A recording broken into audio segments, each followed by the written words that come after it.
Hello friends, நம்ம இன்றைக்கி நல்ல மெதுவான பச்சரிசி மாவு புட்டு பார்ப்போமா? அதுக்கு ஒரு பாத்திரம் எடுத்து அதில் பச்சரிசி மாவு தட்டி அதில் கொஞ்சம் உப்பு போட்டு கொஞ்சம் கொஞ்சமாக தண்ணி தொளித்து நல்லா விரசுங்க.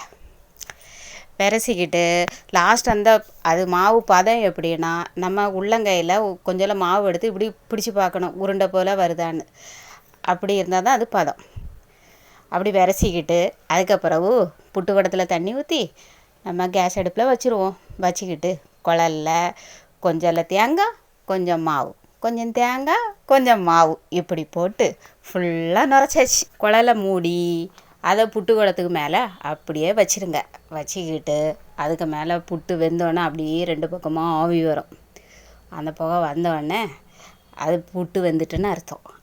அப்படியே எடுத்து பின்னால் ஒரு கரண்டியை வச்சு அப்படியே குத்துங்க, புட்டு வந்துடும். அப்படியே எடுத்து வச்சு சாப்பிட வேண்டியதான்.